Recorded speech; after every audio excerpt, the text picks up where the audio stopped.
Thank you for joining us on the Going Deeper podcast, a ministry of Fathom Church in Littleton, Colorado. You will never get to the bottom of the depths that are in Christ for you. And our hope with this podcast is that it will help you go deeper with God. So let's dive into this episode of the Going Deeper podcast.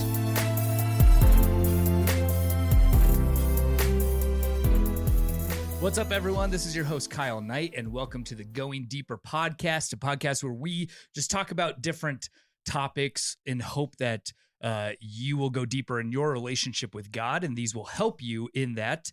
I'm in the podcast studio with our missions minister, Karina Bost. Hey, hey. Hello. And lead pastor, Chris Martin.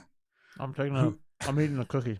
Who has a mouthful of these amazing. I brought it. Happy Valentine's Day, everybody. It's Valentine's Day as we're recording this. And I brought some lovely Valentine's Don't you mean cookies. Those are leftovers? I brought these lovely Valentine's cookies to our table, and Chris is already eating them. So start off a podcast where Chris has his mouth full. Yeah, no, happy Valentine's Day. It is. We are recording this podcast on legit Valentine's Day. Yeah, that rarely happens. Sometimes we pretend like it's the day that we're recording, but it's actually Valentine's Day. Hey, don't today. pull back the curtain or anything on this. Like, if people don't understand how this kind of stuff works, that's true. Sorry. We need to record a podcast that's very different for them. Sorry. Hey, here's the question for Valentine's Day. Should we do, what are we doing? What are you doing for? Now, how about this? Are you guys into it or not? You into Valentine's Day or not? Into it, I'm going to say no. Kevin's listening. Kevin's listening. Yeah, he's listening. We do Valentine's. I like to set something up for the kids. I think that's always fun. I don't always do it. It's one of the ones that kind of just slides under the radar. Yeah. This is a controversial holiday. Let's be real. Mm-hmm. Mm-hmm. So,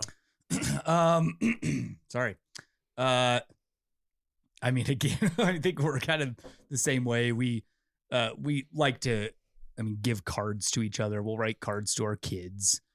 But yeah, for us, it's hard to like plan a date night, which is what we're talking about. It's hard to plan. It's hard to plan something on Valentine's Day. Mm-hmm. Especially when it's on a Tuesday and you have kids and everything. So most of the time me and my wife usually celebrate the next weekend or something, or we'll go out, but it's not, it's really not a big deal in our house.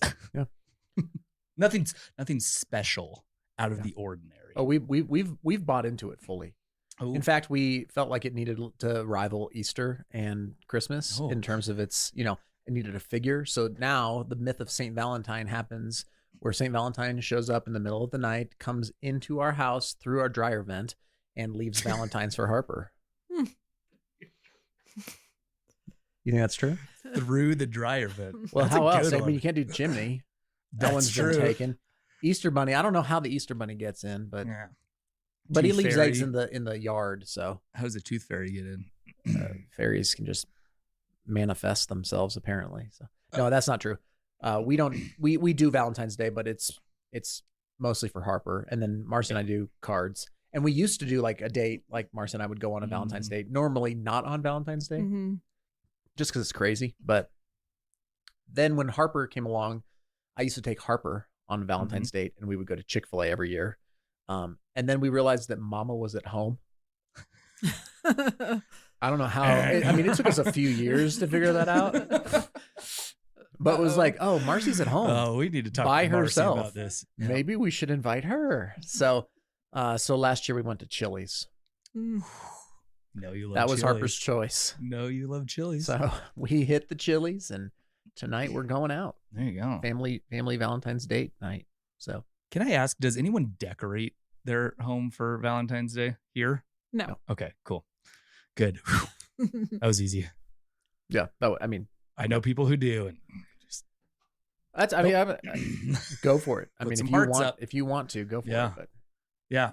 Well, as you can see, we're going to be, in the spirit of keeping things thematic on Valentine's Day, we're going to be talking about dating, but maybe more specifically, what does it look like to sort of continue dating your spouse once you're married? I think this is a big topic. If some people don't think it is, maybe they don't talk about it enough, but especially this time of year, you kind of always think about it. But especially for Christians who are in a relationship, married, maybe been married for a long time, what does it look like to continue dating your spouse? Should we be intentional about doing that? What should that look like? So Chris, what are your first thoughts on this topic? Why are we talking about that? Not just because it's Valentine's Day. Well, I mean, so I think we could talk about dating in a lot of different ways, and we are intentionally not talking about like single people dating other single people in this conversation. So that we can save that for another conversation. And so if you are listening and you are single, and I still think this is a valuable conversation for you to engage in, because number one, statistically, most single people will at some point be married. Very few people are called to singleness for their whole life. A little bit larger swath of people will just be, because of circumstance or whatever it might be, will stay single for their whole life, and that's okay. That is definitely okay. We've talked about that in the past in other sermons and things like that. But I think there's value still in a single person hearing this for, number one, their potential future. Number two, because a lot of their friends and family members are married, and to help understand and empathize and engage and encourage those people. But then thirdly, I mean, I think it's just something that even if you aren't in a relationship, you want your people to be in healthy relationships. So that's why I thought, okay, you know what? It's Valentine's Day. Let's talk about dating our spouses. Because I said it before we started recording, man, it's easy to date your spouse, or well, I guess to date your significant other when you're dating, right? Like when you're still just kind of figuring stuff out. And it is still probably kind of easy to do that when you're engaged, and even maybe earlier in marriage. But once kids come on the scene and you settle in, you get a few years in, man, things get, my testimony is it gets hard. You have to have a different level of intentionality. It's just not quite as easy to date your spouse. So I thought it'd be valuable for us to have that conversation. As three married people, we can talk about this. We have various, we're in kind of different stages at some level. Kyle, you've got still pretty little children. I've got, a middle of elementary child. Karina, you have high schoolers and post high schoolers, or almost all high schoolers, I guess. You got one middle schooler still. Yeah. So, but combined, I think we've got like 35 years of marriage experience. So I think we've got a little bit. I mean, not that doesn't mean that we've been, we're the most vet on this, but we've got some experience to be able to talk from. So that's what I thought we would engage in. So Karina, let me ask this question to you to start. Talk to me about how dating Kevin has changed. Like, as you think back over almost 20 years of marriage, plus however long pre-marriage was for you guys. Talk to me about how dating has changed. I think when you first start dating, you can't get enough time with the other person, and then I don't know, you get married and you the newlywed stage, and it just feels really easy and exciting. Right. But yeah, then you have kids, and the kids get older, and your schedules get busy, and exactly what you said, you have to be super intentional. I remember it feels really unromantic to be like, hey, we're going to schedule out some dates on the calendar, but it's the reality of what you have to do. Otherwise, dates just pass by, and you're like, hey, when was the last time we just were together, just you and I? And if you think you can just float through your whole marriage, especially with kids, and never have that one-on-one set aside time, date time, I think you'll quickly find you don't know your spouse anymore. And I think a lot of married couples run into that. And then what? So I think Kevin and I have probably for the last 15 years been really, we just really try to schedule out specific times. Right now we both don't work on Friday, so we kind of reserve Friday as date day. It doesn't mean we do stuff, but we just set aside time on Fridays to make sure we do something together that we wouldn't normally do. Yeah. And it's not always just grabbing food. It's going for a drive, you know, going on a hike, going to the mountains. Yeah. Lots of different things. Cool. Yeah. Cool. What about you, Kyle? What's kind of been your experience in this? Yeah, I agree with Karina on all that. I think one of the things, Karina, you just mentioned at the end there that really resonates with us is what dating looks like with us. And, you know, I think early on you have this vision that, especially when you're actually like dating somebody, before you get engaged, before you get married, like dates are maybe the stereotypical definition of a date night, of taking your person out for a dinner and a movie or something like that. And that's what it was. And I mean, just over the years, me and my wife, we've really had to be intentional about and really, I don't know, sort of be a little flexible about what a date actually looks like. And especially for me, I was still in that mode early on in our marriage of like, okay, a date night is we have to go to dinner, just me and you. We have to spend that quality time together. Like date night is dinner out. Well, yeah, kids ruin that, and things just get busy. And so, yeah, like Karina said, we've really had to kind of look at what a date is and what spending quality time together really looks like. And for the most part, it's not just us like going to dinner. It is like we do like to take drives up to the mountains when it's, I mean, whether it's just us or if our one older kid's in school and the baby's in the back sleeping. Like we just try to spend more quality time together, more intentional time together, whether that's over a meal, like a typical date night might be.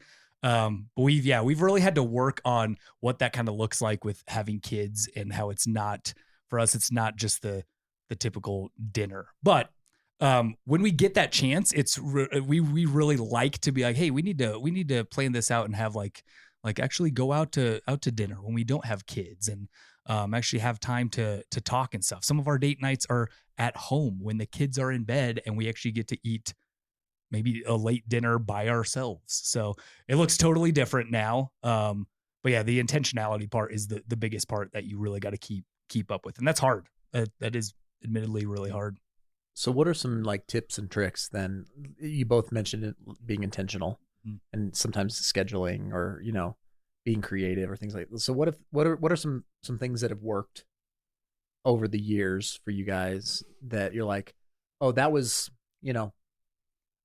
a good way to handle this? Is it hey, we're just going to do a reoccurring like Friday thing? Or has it been like, some of this, even the reoccurring scheduling can become stale and can become, a bit rote. So what's worked, maybe what hasn't worked? I don't know. Let's throw some tips and tricks out there. Can I start this? Oh, please do. Because it's something, I mean, both of you just said, and it sounds like a blanket statement, but really scheduling actually works for us.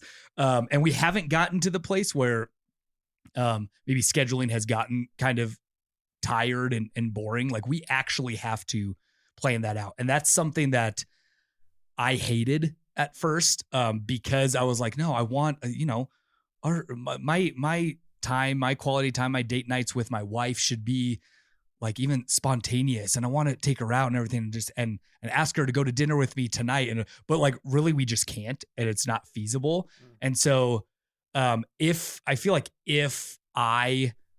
try to do that, we will go a long time without having good quality time together. And so scheduling sounded really lame, but scheduling a date is sometimes the only way we get to have time together. And a big part of that is having kids and having somebody watch our kids.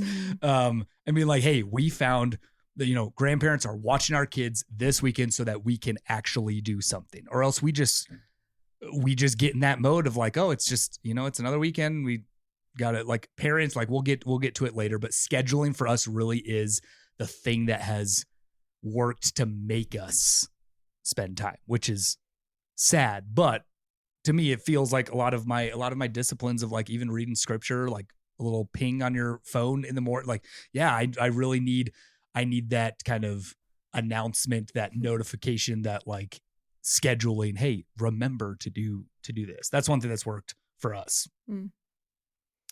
Yeah, I'm trying to think back to, like, I know what we do now, so I'm trying to think back to when our kids were younger, or even, it's really hard, believe it or not. I know you guys aren't there yet, but it's when your kids can be home alone, you kind of forget how hard it is to get a babysitter. Right. Oh, like, yeah. I'm just so far past that it's like, oh yeah, like babysitters was a thing, and I remember that in my life, but it's harder to remember what that was like. That's right. But I remember, I mean, for us, we had people in our lives who would babysit for us. We had, church community and family. And so whenever someone volunteered to watch our kids, we did take advantage of that. We're like, thank you, we appreciate this, and we would go do something. But yeah, like I said, now we're kind of in that, we set aside time on Friday. You were talking about it getting stale, and so maybe, I don't know, I mean, every couple in their relationship's different. My love language is quality time, and I'm super creative, so I like to create really fun things. That doesn't mean that they're always really fun, but for me, it's like, it's part of my love language. So I just love to create unique experiences. Do you do like scavenger hunts with Kevin and everything? And like scavenger like hunts? You're really good at, I mean, event play, like you do those big family, those big family games and everything like that. Like that, I mean, sounds fun. No, but now you give me, maybe I should create a scavenger Next hunt. date Maybe night Kevin shouldn't listen to this. Actually, Yeah. no. Actually, one time I did. I totally forgot. I did do a scavenger hunt for him. Yeah, some friends had volunteered to watch our kids for the weekend, and it was like a weekend-long scavenger hunt with clues and all that kind of stuff. I forgot. Yep. So yeah, no, I think I'm constantly just dreaming up new ideas, but I also think it's more than just doing things. I think over the years, Kevin and I have found one of the most valuable thing is the art of asking really good questions. And they don't always have to be super deep, but it's just that continuing to know each other. And, the things that we thought or the things we loved when we were 21 are completely different now that we're older. And so just continue to be able to engage in conversations and ask questions. Even, I mean, they're silly or they're serious or they're just quirky, whatever the question is. It's just the art of continue to engage in learning and experiencing your spouse. Yeah, I think, the trick, or one trick that we've kind of learned over the years has been, I think grandiose acts of romance are highly overrated. Now, I'm not saying don't do those things, especially if you're, like when you're dating, when you're kind of like, when you're going to propose, when you're doing, like, I think it's really fun to even like every once in a while to just put a little bit of extra effort and elbow grease into like, hey, I'm going to do something, legit. Like, I think that's great. But I also think when you schedule a regular date night or date day, whatever it might be, to lower the bar of expectation a little bit, that you don't got to go, drop $100 on dinner. It doesn't have to be something that's going to, break the bank. It can be, I mean, let's be realistic here.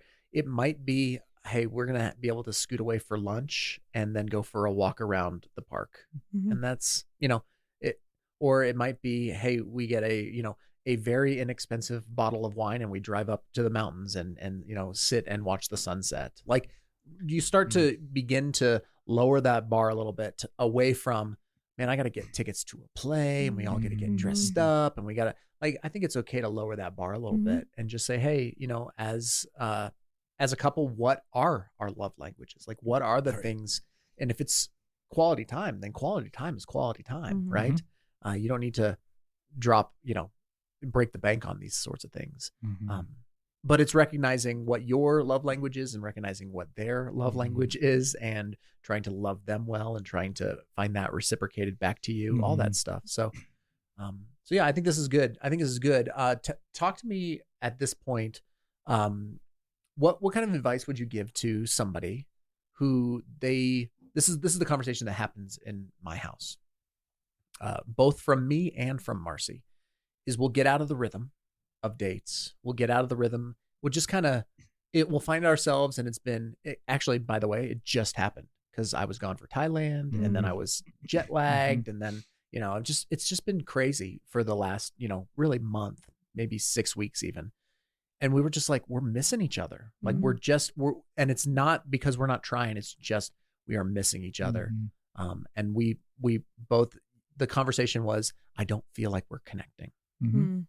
Both of us were feeling that. What's your advice to a couple or to, an individual in a marriage who is, man, I just don't feel like I'm connecting with my spouse right now?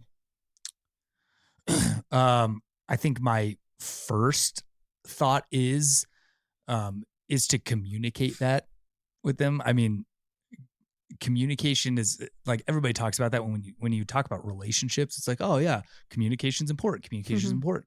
But like, how often do we actually like communicate the difficult things of like, hey, like I'm feeling this, like we haven't connected in a while. Like I feel like I think some people might be okay with that and be like, oh yeah, I'm just, like we haven't been on a date for a while, but like I'm okay with that and not thinking of your spouse and not thinking of how she or he might feel about that. But I think it's super important to communicate those things, or else it'll just keep going. And if somebody has a need in the relationship, and their need is like, man, I need time with you. I need to catch up with you. I need you to like ask me questions and see how I'm doing and everything like that. I think it's really important to communicate those things and to talk about those things, or else,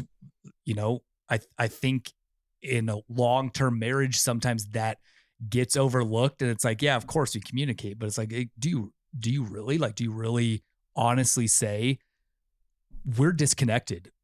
And I feel like we are disconnected. I feel like my needs aren't being met, and I need to talk with you. I need time with you. And I just think it's super important to be honest about that communication, like up front when you feel it, instead of just kind of letting that slide and be like, well, maybe not. Maybe now is not the time to bring it up. I just think that's super important. Yeah. As cliche as it sounds, communication. It's good. Yeah, I agree with that completely.